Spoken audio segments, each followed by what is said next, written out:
Hello बच्चों, मैं दीपक कुमार, आपका अपना चैनल ग्रो विद दीप में वेलकम है। मैं उस इलेक्ट्रिक डाइपोल वाले सीरीज़ को आगे कंटिन्यू करता हूं क्लास 12 के फिज़िक्स के लिए। मैं बाकी के 2 वीडियो जो मेरे प्लेलिस्ट में मिल जाएंगे यूट्यूब चैनल ग्रो विद दीप में, आप जाएं और वहां देखें। आपको वीडियो अच्छा लगता है तो आप शेयर ज़रूर करें। और मैं ये 2 शब्दों के साथ मैं नेक्स्ट टॉपिक जो इक्वेटोरियल लाइन निरक्षीय स्थिति पर वैद्युत क्षेत्र को निकालना है, मैं स्टार्ट करूंगा।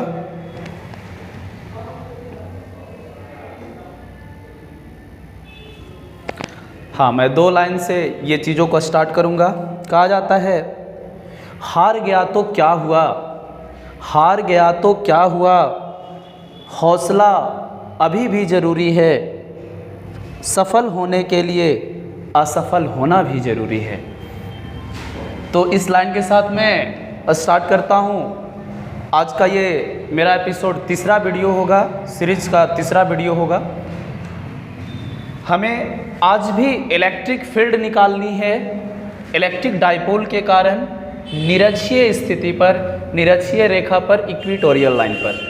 Electric field at equatorial line due to electric dipole. निरक्षीय रेखा पर वैद्युत द्विध्रुव के कारण वैद्युत क्षेत्र की तीव्रता हमें ज्ञात करनी है। इलेक्ट्रिक डाइपोल के बारे में मैंने पिछले 2 वीडियो में मैंने बताया है। आज फिर मैं यहाँ पर एक चार्ज ले लेता हूँ -q और ये है +q, -q और +q। दोनों के बीच का डिस्टेंस है 2l, दोनों के बीच का डिस्टेंस है 2l।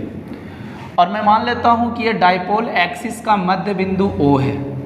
पहले जानते हैं कि इक्वेटोरियल लाइन यानी निरक्षीय रेखा कहते किसको हैं। निरक्षीय रेखा वो रेखा होगा जो डाइपोल एक्सिस के मध्य बिंदु से होकर गुजरेगी और डाइपोल एक्सिस पर परपेंडिकुलर होगा, लंब होगा। जैसे एक परपेंडिकुलर लाइन मैं खींचता हूँ, ये मध्य बिंदु O पर परपेंडिकुलर है और इसी लाइन को हम बोलते हैं इक्वेटोरियल लाइन, निरक्षीय रेखा जो मध्य बिंदु से होकर गुजर रहा है, मिड पॉइंट से होकर गुजरती है।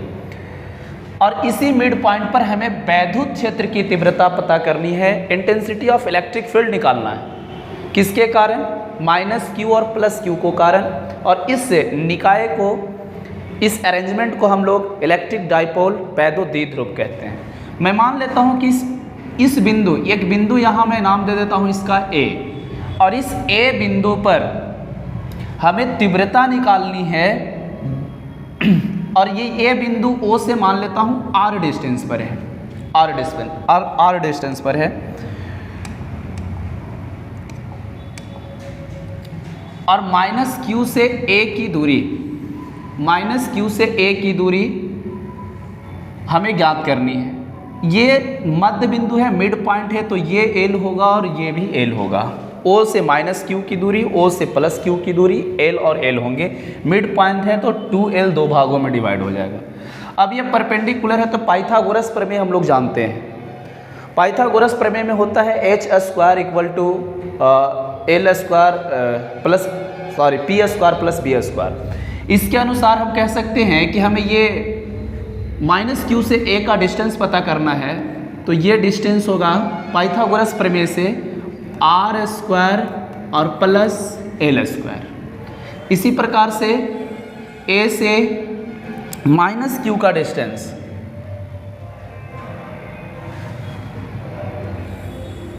A से -q का डिस्टेंस भी वही होगा √r²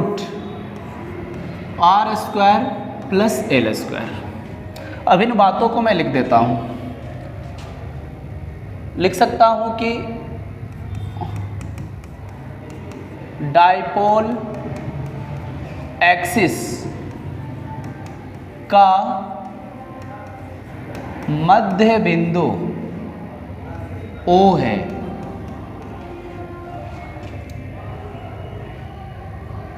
OA एक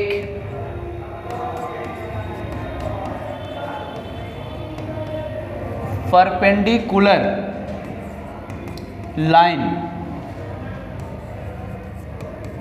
खींचा गया है। बिंदु ए पर हमें वैद्युत क्षेत्र की तीव्रता ज्ञात करना है। आइए हमें ए बिंदु पर वैद्युत क्षेत्र की तीव्रता पता करनी है।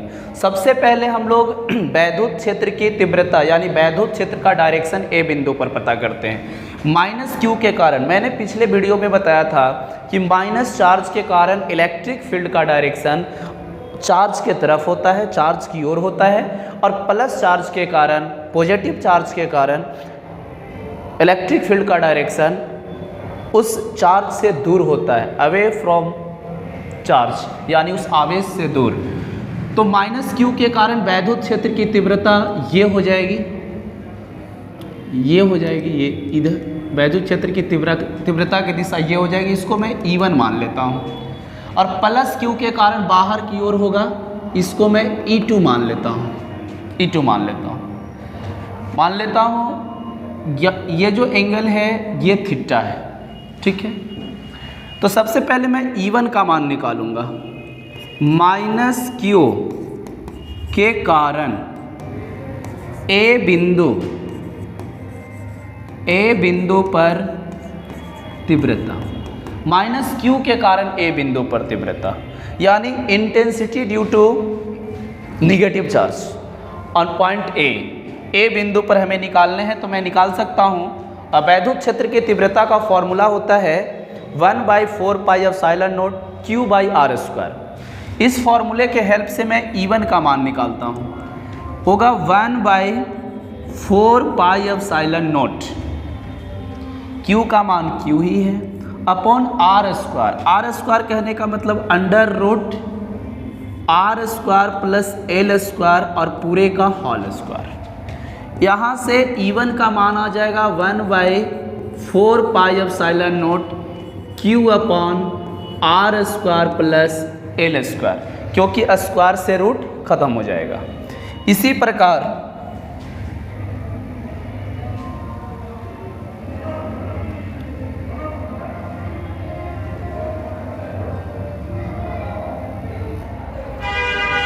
ए बिंदु पर हम लोगों ने निकाला माइनस क्यू के कारण इलेक्ट्रिक फील्ड इंटेंसिटी का मान 1/4πε0 Q/r² प्लस l²।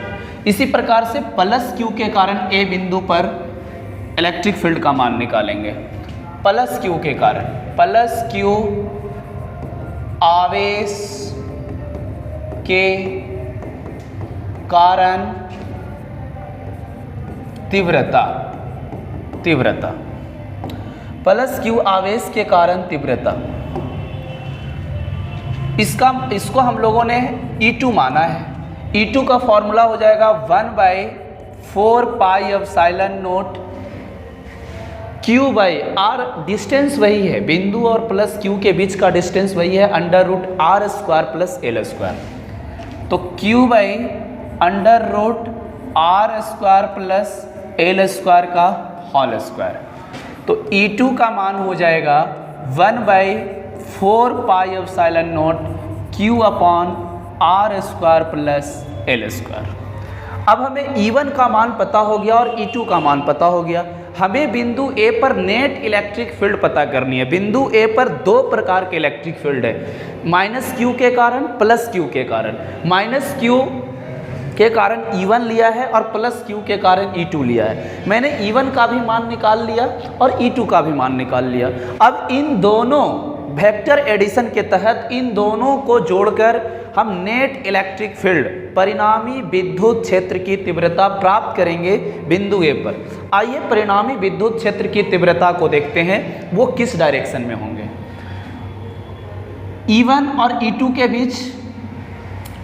E2 के बीच कुछ एंगल यहाँ है। मैं यहाँ पर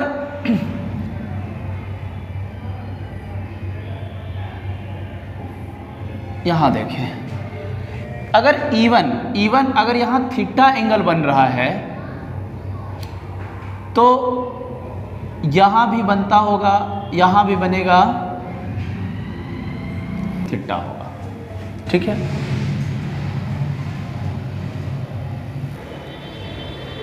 माइनस क्यू के कारण इलेक्ट्रिक फील्ड को मैंने इवन लिया था ना, इवन लिया था। माइनस क्यू के कारण इलेक्ट्रिक फील्ड को मैंने इवन लिया और प्लस क्यू के कारण इलेक्ट्रिक फील्ड को मैंने E2 लिया था, E2 लिया था। ये था E1 की दिशा, E1, और ये था E2, प्लस क्यू के कारण इलेक्ट्रिक फील्ड E2 और माइनस क्यू के कारण E1। अगर ये एंगल थीटा है तो ये भी थीटा होगा एकांतर अंतःकोण के कारण, ये दोनों पैरेलल लाइन होंगे। ये थीटा है तो ये भी थीटा होगा संगत कोण के कारण। अब हम अगर वेक्टर के बारे में जानते हैं, ये E1 है, ये E2 है, तो E1 और E2 को हम E1 और E2 के कंपोनेंट को हम तोड़ सकते हैं, उसको उसके घटक को हम तोड़ सकते हैं। तो अगर मैं E1 का घटक तोड़ता हूँ, ये एंगल थीटा है, ये E1 है। E1 का घटक अगर इधर तोड़ता हूँ तो लिखूंगा E1 cos थीटा, और इधर होगा इधर होगा E1 sin थीटा। और जब E2 का घटक तोड़ूंगा तो मेरे पास यहाँ होगा E2 sin थीटा, और इधर होगा E2 cos थीटा। इस प्रकार से E1 का घटक E1 cos थीटा और E2 का भी घटक E2 cos थीटा।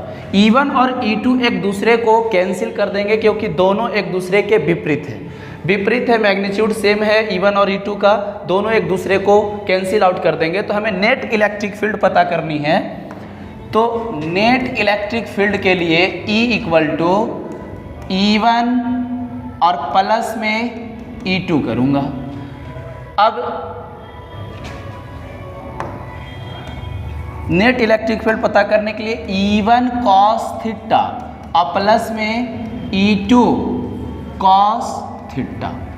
यहाँ पर cos थीटा मैं कॉमन करना चाहूँगा या मान लिख देता हूँ। E1 का मान था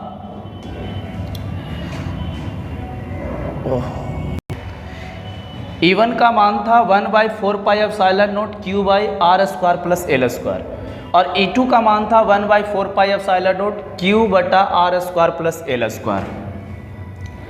तो E1 का मान हो जाएगा 1/4πε0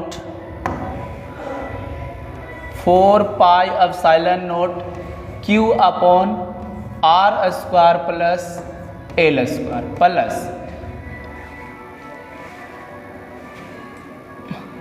cos थीटा है तो cos थीटा लिख लेंगे, प्लस E2 का मान था 1/4πε0 Q/r² प्लस L² और यहाँ पर भी था हमें cos थीटा। दोनों मान सेम है, दोनों को अगर हम जोड़ते हैं तो हम लिख सकते हैं 1/4πε0 2Q/r² plus L² into cos theta. अब cos थीटा का मान हम फिगर में देख सकते हैं।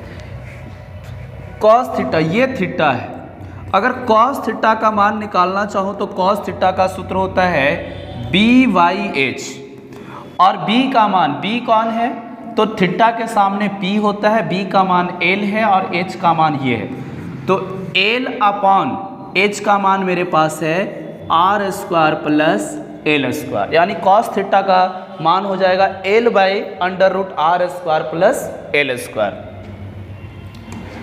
यहाँ हो जाएगा 1/4πε0 2Q/r² प्लस L² इंटू यहाँ हो जाएगा L/√r² प्लस L²। अब हम इसको ऐसे लिख सकते हैं 1/4πε0 2Q